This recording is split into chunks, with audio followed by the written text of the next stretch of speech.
Bonjour à tous, bienvenue dans ce tutoriel consacré à la sécurité informatique. Je suis Cyril Abolo, ingénieur informatique et chef projet de la startup Ed Consulting spécialisée dans tout ce qui est ingénierie informatique et développement de logiciels et applications. Donc, nous allons nous attarder dans cette vidéo sur la sécurité des sites web.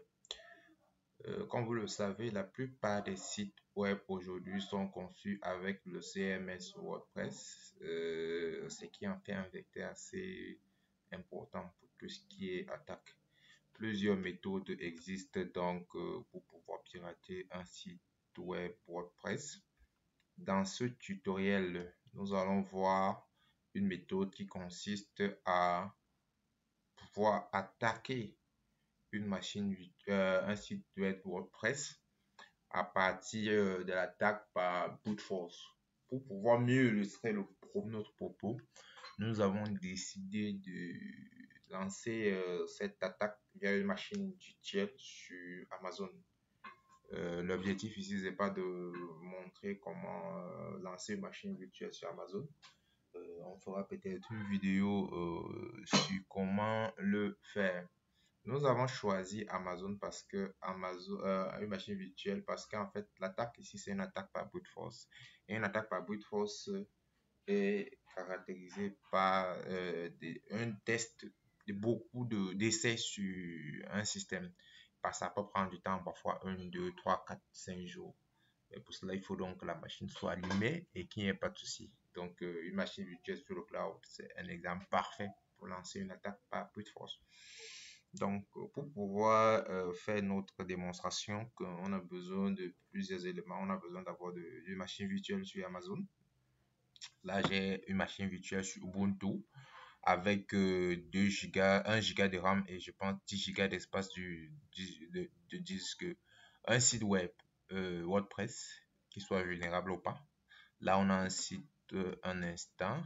Voilà, là, on a un site WordPress, voilà, c'est lui qui va nous permettre de faire le test. Et l'outil WP Scan, c'est cet outil qui va nous permettre de lancer l'attaque sur le site victime. Maintenant, donc, pour installer WP Scan sur une distribution Linux, c'est très facile. Comme vous pouvez le voir, vous clonez le repository, vous rendez dans le dossier et vous installez. Pour l'utilisation, c'est pas assez complexe comme on pourra le voir. Donc, nous avons déjà installé ça dans la machine virtuelle Ubuntu en mode core. Pour ceux qui ont calé Linux, ça vient directement avec.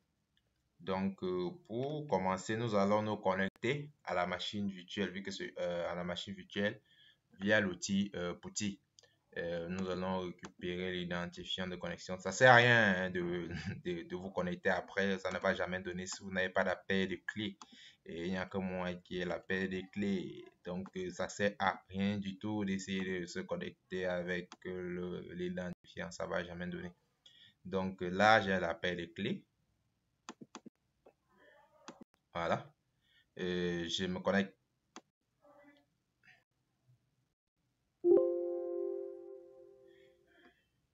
OK. Il y a un petit message qui s'affiche. Voilà. On me demande l'identifiant de connexion. C'est Ubuntu. Voilà. OK. Là, je suis connecté à la machine virtuelle. D'accord. Comme vous pouvez le voir, je suis connecté à la machine virtuelle. On va faire un sudo. Un sudo sous. Voilà. Pour avoir avec un mode admin. Vous pouvez le voir, je peux faire ça. Pour vous montrer que je suis dans une machine virtuelle. Voilà. Quelques petites commandes. ls. Voilà. cd ubuntu. Voilà. OK. Donc, si je fais un ls, voilà, j'ai quelques dossiers déjà sur la machine virtuelle. Bon, sans toutefois tarder, nous allons lancer l'attaque. Comme je disais, on a besoin de 3 éléments. Une machine virtuelle qu'on a déjà lancée ou une machine physique. WP Scan déjà installé et un site web vulnérable. Les 3 éléments sont déjà disponibles. Maintenant, donc, on va lancer l'attaque avec le petit WP Scan. vous pouvez avoir l'ensemble des commandes du WP Scan avec cette commande. Voilà, nous allons lancer l'attaque. Pour cela, on va dans un terminal à mode administrateur WP Scan. Voilà, on spécifie l'option -URL. On copie l'URL du site vulnérable. Voilà, on va coller. On va spécifier l'option -enumerate et U. Voilà. Ok, apparemment, il y a une option que j'ai oubliée. Cette option, elle n'est pas obligatoire pour tous les sites. Donc, on va mettre -random user agent. Voilà. Donc, l'attaque s'est fait en 2 étapes. Cette première étape consiste à récupérer le maximum d'informations sur le site web. Et la deuxième étape qu'on va faire après consiste à lancer l'attaque par brute force. Donc, on va lancer le scan du site. Donc, ça va scanner le site afin de trouver les vulnérabilités du site. Donc, parmi les vulnérabilités, la liste des dossiers vulnérables, la liste des URL critiques, la liste des shaders, la liste des utilisateurs. Donc, comme vous pouvez le voir, l'attaque c'est terminé. Vous avez quelques URL vulnérables. Par exemple, ici, là, on a le fichier XML qui est vulnérable. Voilà. On a le fichier README qui est disponible et on peut avoir accès. Voilà, comme si on peut essayer pour voir si ça donne. Voilà. Voilà. Donc, comme vous pouvez le voir, le fichier README est vulnérable, ce qui peut être très dangereux pour un site. Voilà. Qu'est-ce qu'on a d'autre? On a d'autres. Voilà, on a la version de WordPress, très important, très important. Ça peut nous permettre de faire une recherche d'exploit. Voilà. Voilà. Par la suite, on a quelques autres, quelques vulnérabilités, notamment au niveau du template. Voilà. On a le nom du template. Voilà. Le concepteur même du template. Qu'est-ce qu'on a d'autre? On a l'auteur du template. Voilà. On a le nom de quelques utilisateurs. On a trouvé un utilisateur admin. On a trouvé un utilisateur Boshiko. Voilà. Ok, notre attaque est terminée. On a pu trouver quels étaient les utilisateurs parce que ça avait l'attaque par brute force. Pour pouvoir lancer une attaque par brute force, on a besoin des utilisateurs. Sans plus soit tardé, on va lancer l'attaque par brute force avec une liste de commandes spécifiques. Bon, pour commencer, on spécifie le nom de l'outil, l'URL à attaquer,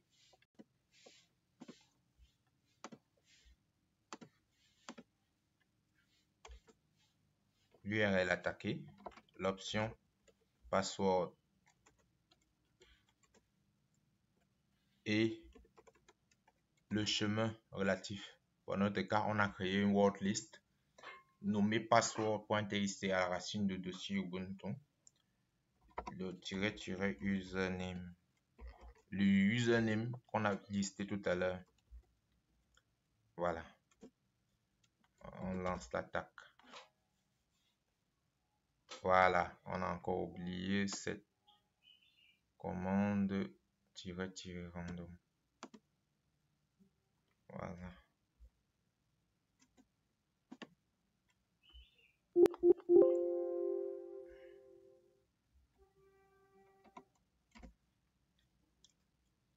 Ok, ça va donc lancer l'attaque par brute force pour essayer de détecter quel est le mot de passe du cPanel.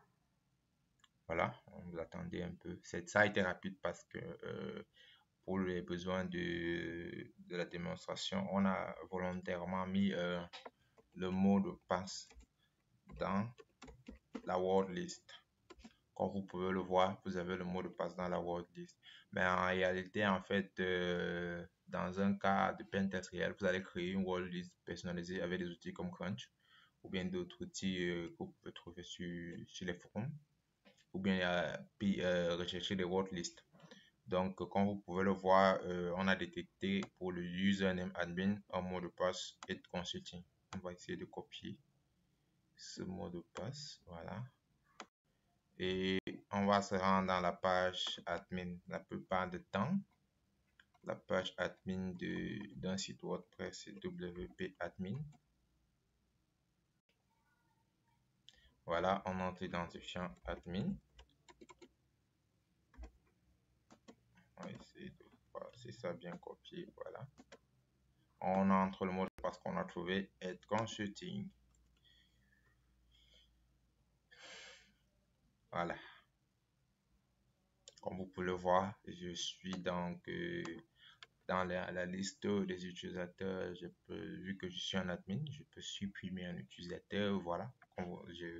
Là, on a nos deux utilisateurs qu'on a pu lister dans la première partie qui concernait les numérations. Donc là, je peux tout faire, je peux créer des articles, je peux copier, je peux exporter la liste utilisateurs. Bref, je peux tout faire sur ce qui concerne le site. Il est clair que c'est très dangereux, très dangereux. Un pirate un peu plus expérimenté peut ajouter des plugins en fait, parce que là, il n'a qu'accès au dashboard WordPress. Il peut ajouter des plugins pour avoir accès au cPanel afin de contrôler tout le site. Parce que là, il suffit juste que l'administrateur se rende compte et qu'il demande à l'hébergeur de réinitialiser et puis le pirate perd la main. Donc là, on a pu démontrer qu'il était possible de pouvoir accueillir. Ça concerne n'importe quel site web. Donc cette méthode, elle est très grave parce qu'il y a, ça concerne la plupart des sites. Maintenant, pour se protéger de cette attaque, il y a plusieurs choses à faire. Pour commencer, il faut cacher cette URL. Parce que ça, c'est l'URL par défaut. C'est la première URL qu'un pirate va tester, c'est-à-dire /wp-admin. Il faut la cacher via des outils un peu plus avancés. Et de deux, il faut créer un mot de passe complexe, constitué des chiffres, des lettres, des minuscules et des caractères spéciaux, ce qui va rendre la tâche assez difficile aux pirates. Donc, c'était ça dans l'objectif de cette vidéo. On a pu démontrer qu'il était possible de pirater une machine virtuelle, un site web à partir d'une machine virtuelle. Donc, dans la réalité, un hacker va prendre beaucoup plus de temps que dans la démo. Voilà pourquoi il va pouvoir utiliser une machine virtuelle pour les hackers les plus expérimentés. Donc, c'était donc tout pour la présentation de cette attaque sur tout ce qui est site web. Donc, dans la prochaine vidéo, on va aborder une attaque toujours du même style, mais avec le CMS Joomla. Voilà. Donc, à défaut, je vous laisse. Bye.